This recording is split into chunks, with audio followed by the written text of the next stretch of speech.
But Alex Jones was one of the first people to kind of tear that wall down. And he was talking about how there's interdimensional vampires that are crawling through the metaverse or the metaphysical universe. He said something. He said something like, there's tension points in the fourth dimension, and reality is bleeding through. You know, something like that.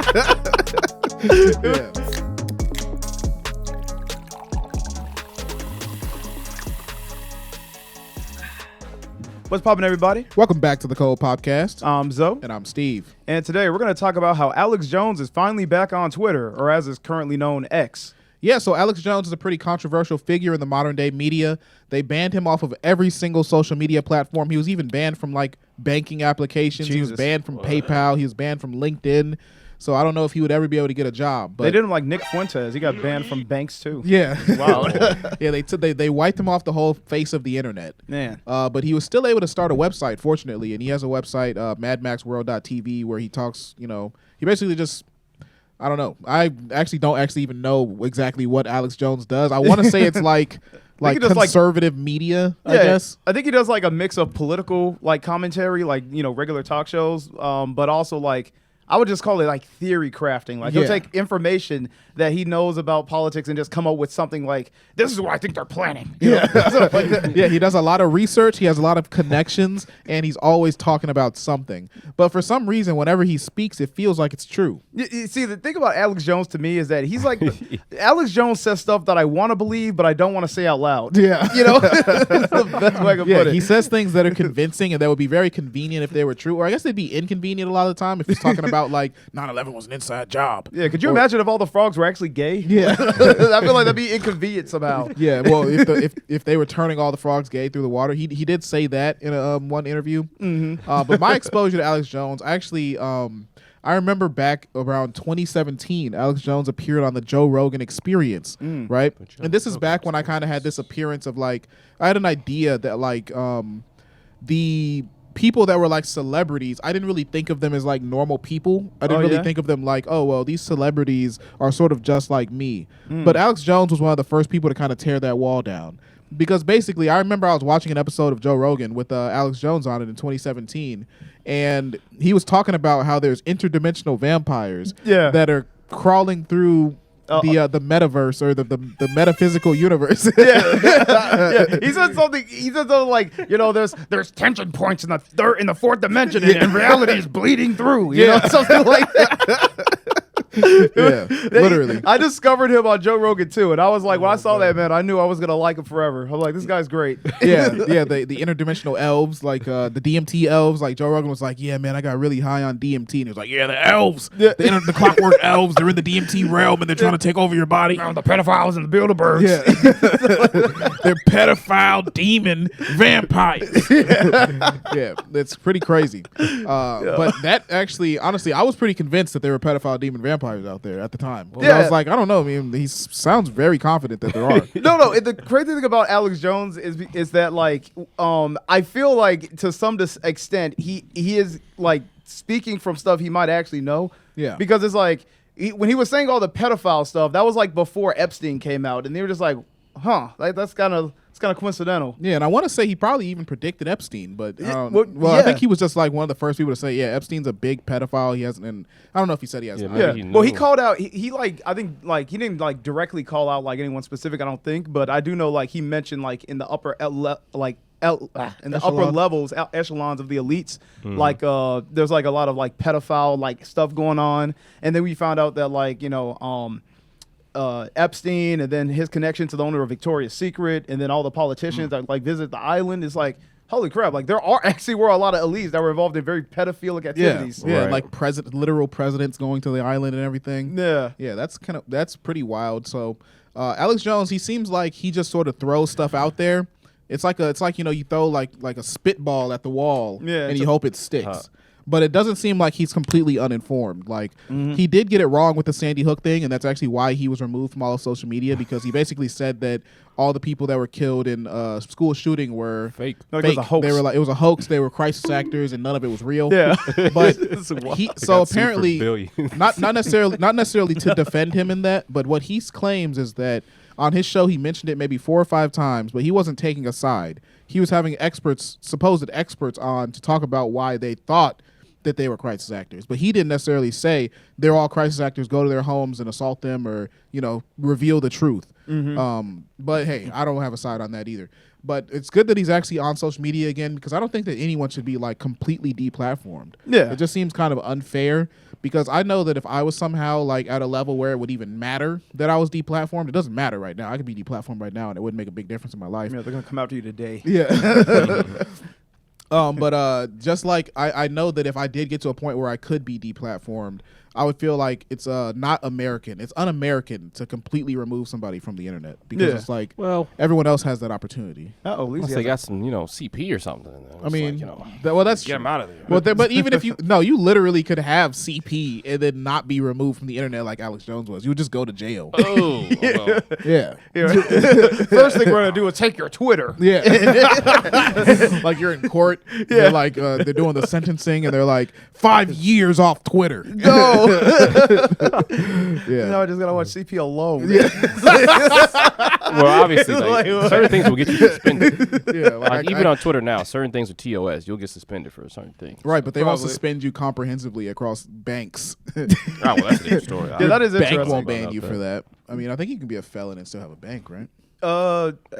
Yeah, you can. Yeah, unless you're like a scammer or something. I think that like goes onto the realm of like hate speech. Like you can be like a murderer and like still be like able to go to a bank, but if you like talk about hate speech, you can't do that. Right. That's against the rules. Yeah, or if you're an anti-vaxxer. Oh, God forbid. That's actually a good point for us to get into our first. We're going to try to confirm whether or not Alex Jones predicted any of the recent events in our lives. Yeah. Or not in our lives, but like recent events. Jones. That'd be pretty sick if he was predicting our lives, though. Yeah. Whoa. But to see if Alex Jones actually has like some kind of psychic ability to predict things. Superhuman powers. See what he does. There's an entire agenda afoot to force the population to undergo different type of medical treatments, namely vaccines. We're seeing a medical tyranny being set up, not just in the United States, but worldwide under the UN and the World Health Organization. Who's behind all this? The Bilderberg Group. They want a planetary dictatorship so they can carry out their forced depopulation agenda, and they want to do it through the medical system. And that's why vaccines are so important. We know that many of these vaccines turn out to have serious adverse reactions, and this is being done by design. They kill you slowly over time. That's why they're called soft kill. And I've got an insider I think you should really talk to, Dr. Rima Labo. We're going to pause it for a second.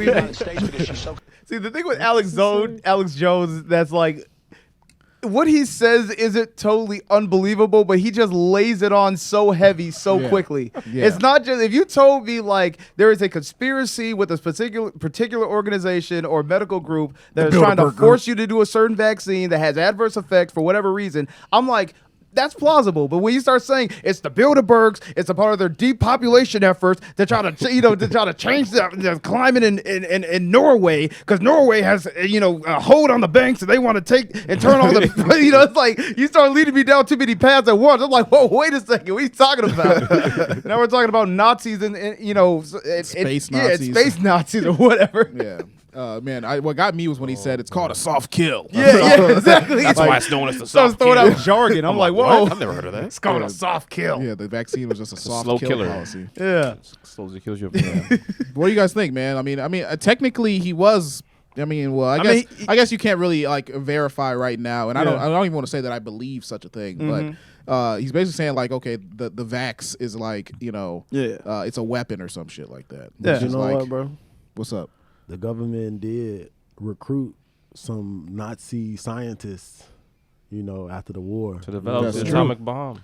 Yeah, they made the atomic bomb, and maybe I think we recruited like a lot of Nazi scientists to make a lot of things. Like I think they might have assisted in making like modern radar, the atomic bomb. I'm sure they were involved in making vaccines too. Yeah, heck, that's what we call it, German engineering. They we kind of stole all their stuff because they were like doing a lot of reckless experiments to like really like keep ahead of everybody in the whole engineering game in World War II. And then we realized, because they didn't have any safety requirements, because they were like test out like major weapons and stuff by strapping people to it and just being like, hopefully it works, or you die. They didn't have any safety regulations like they did over here. So they were able to like develop stuff really fast at the cost of like people just being killed in experiments. Yeah. But like, that really set them on track to like get a lot of stuff made. And then, then we're like, holy crap, you guys are pretty advanced. Like, come over here and give us that sweet German engineering. And now we have all that, all the best cars. Yeah. Yeah, no, that's definitely true. I wouldn't be surprised if like Margaret Sanger had something to do with the Nazis, like the Planned Parenthood lady. She was talking about, like he just threw her under the bus like that. Well, because like Planned Parenthood was like a eugenics program. Like the lady literally was like, well, we'll use this to kill black people. I've heard that, yeah. Yeah, we'll use this to kill black babies. Yeah. Well, yeah. We can, get the black women in the, bring them in and kill their babies, Basically, Just population. Yeah, just reel them in That there. makes some sense. Yeah, reduce bring 'em the in. black population. I mean, it was like 1930 or 40 or something. Like they hated black people. Yeah, and the whole crack thing too. Yeah, That's just true. poisoning Crack us with and crack and Yeah, Nixon was like, we put, or whatever you say, you put it in the neighborhoods to kind of kill off the kill blacks. the blacks and the hippies. Yeah, and the hippies. Yeah, I hate that blacks got to equalize with the hippies. Yeah, that's like the most, I was more offended at that than the crack. Yeah. Like, okay, we'll take the crack, but don't lump us in with Yeah, the I'm not a freaking freaking hippies. hippie. Like, come on now. We're better than that. All right, so I think we've seen enough on that vaccine stuff. Let's hit the next one and see what else is. Oh, okay. Oh yeah, so this is actually no. on Play this the next one. Play the next one. Yeah. So this one apparently Alex Jones actually predicted the war in Ukraine too. Ooh. Yeah. Let's take a look. But we're looking at a giant war in February right now. Currently, that's the projections with the top people on the earth who claim they're not with the New World Order Combine. Is war in February. Oh, And I remember this. Everybody was calling this. This is the type of time, like right before World War I, right before World War II, when everything kicks off. Yeah. But Yeah. we're looking at a giant war in February right Repeat now. it. Currently, I remember this. Yeah. Everybody was Yeah. pretty much calling this at this point. No, because this was like they were sitting 5 at the border. This was like 5 months before February. But I think, Well, I think everybody was at the border. Yeah. But the thing with that Escalation. type of prediction is the fact that I think it was like, because here's the thing, he's not like an uninformed person. Like Alex Jones isn't uninformed, but like he takes what he makes just a lot of like very like strong statements or like outlandish statements. So it's like, I'm not surprised he would have seen this coming, but I think anyone who's like very economically informed or like is like really entrenched in geopolitics, like 5 months before a war probably could have predicted it. Because that's like if I saw a video recently that was like made a year ago about like how America has been prepping to kind of like create a wall around the Pacific, like the Pacific Rim where like the Philippines is, because they're like kind of preparing to, I think, go to war with China if they try to take Taiwan. Yeah, wars usually escalate. They really just don't pop out of nowhere unless it's... Exactly. Well, So but from what I remember, everybody was like, "No, there's no way they're gonna invade because there's no reason right. to." But it was, obviously a possibility. So Right, but he said it's definitely gonna happen, Lizzie. He's magical. very true. Yeah, he's magic. I like it, honestly. No, but he's not even saying like he's magic. Like in the Tucker Carlson interview, he actually said like, well, no, I'm not like a psychic. I'm not like a prophet. I'm literally just relying on my connections within these, different industries to understand like, okay, well, this is probably what's going to happen based on all these movements. Like he's like basically like got a supercomputer brain where he like processes everything. And he probably has a team behind him too that helps him sort of figure he stuff probably out. has like a 300 IQ or something. Yeah. Galaxy brain. That's what they call it. Yeah. I will give him this. He is good at like taking like the foundation of things and like focusing them to like what their natural extreme could end up being. And in a lot of senses, it seems like he's pretty on point. Like the vaccine theme is something that, because I know back in the day, people had problems with like vaccines because they're like, oh, too many flu shots will give your kid autism. So like having a negative disposition towards that in general, you push that to its natural extreme. It's like, how long before we're forced to take vaccines and it's, being pushed so they can, control our kids, and then you get the COVID. It's like, it would seem like a prediction, but it is just kind of like naturally taking like the current state of the world and just pushing it to like that natural extreme. But you say it like that, but who else made that prediction? Well, I don't know anyone who's made it. See, Yeah. So I mean, a lot of other people. Yeah, but that's just my- not that's on TV. at least he said, well, Just not on television. Yeah. Hey, well. yeah, but I'll give him his props though. Like I said, I think he's got the balls to call it out though, because I think a lot of people might have thoughts and would never like really say it. Yeah. Because No, it's like I don't want to be. No one wants to sound like the crazy guy, and I guess I'll give him the thing. Like he has no problem like that. I mean, because I'll say this: I said earlier he was talking about pedophiles and the elites before I heard about Epstein. So I'm like, it takes a lot of balls to say that with a lot of confidence and then have it come true. Especially if you have the inside info that's maybe potentially going on and exposing it early. Yeah. Take some balls. Yeah, Maybe it's like it's not a prediction if you know, right? You might know. Yeah, I think got point. Yeah, no, we need to do an episode about Bohemian Grove. Do you know about the Bohemian Grove thing? No, That's like the big like party where like presidents and all the rich people were going, and they would like sacrifice a little doll to Moloch and burn it and like dance around naked. You know what's funny? I haven't heard the name of it, but I do remember in House of Cards there was like an actual like entire scene where it's like they all like a bunch of politicians got together to do that, and it's like some weird ritual. Yeah, no, like Alex Jones is the one that exposed that was actually real. Yeah, and now he has like photos from like 50 years ago. Like they've been doing it for a really long time. And basically, he had like asked like people that like had family members, like people had like for like generational basically people like would have like a father that would go to Bohemian Grove, and there's like photos of them like hanging like effigies of black people. Like they'd have like a bunch of like black puppets, and they would like hang them or burn them and stuff like that. That was back in the day, but now they don't do it anymore. Just racism. They still do but Bohemian Grove still exists. They still literally do it, but now people just know about it. Yeah, not for the black people though, right? No, there's probably some black people there, like Jay-Z or whatever. or Beyonce. Yeah, Beyonce. Whoever's in the Illuminati. Well, I'm just saying like with the black puppets and shit. Oh no, they don't do that anymore because evolved. Yeah, it's like KKK. Yeah, they kind of got over the whole like the black thing was a fad, and I was like, all right, black people are everywhere. No one cares about them that much. Now they moved on to I wonder if there was like do you think there was like an Alex Jones before Alex Jones, like in the 1920s? There was like a guy that was like maybe like George Orwell or something. I don't know. You know, the first Alex Jones was Nostradamus. Oh right, that's true. He was just literally writing like crazy stuff, and then the Spanish are gonna invade the Mayans, and they're gonna take all their gold, and everyone was like, "This guy's insane," and the world's gonna end in 2012. You know, and then you'll get one right eventually. And then it all happened, except I think it's funny because like if you think about it, ironically, it's like the world didn't end in 2012, but we did have a movie about 2012 about the world ending, so maybe that's what he called. Yeah, he just like predicted the movie. Yeah, he just predicted the movie. He predicted a movie with The Rock in it. Yeah, was that The Rock? No, that was The Rock. That was Earthquake. That was never mind. The Rock was like the Earthquake movie. Never mind. Yeah, the last thing I remember The Rock in it, other than the children's movie, is the Fast and Furious genre, and then the Mummy, because he was like the big scorpion at the end. Yeah, he was CGI Rock. That was always hilarious to me. Yeah. What's that next video? Let's see what else we got. What else did Alex Jones manage to predict? Not this one. Did we do the last one already?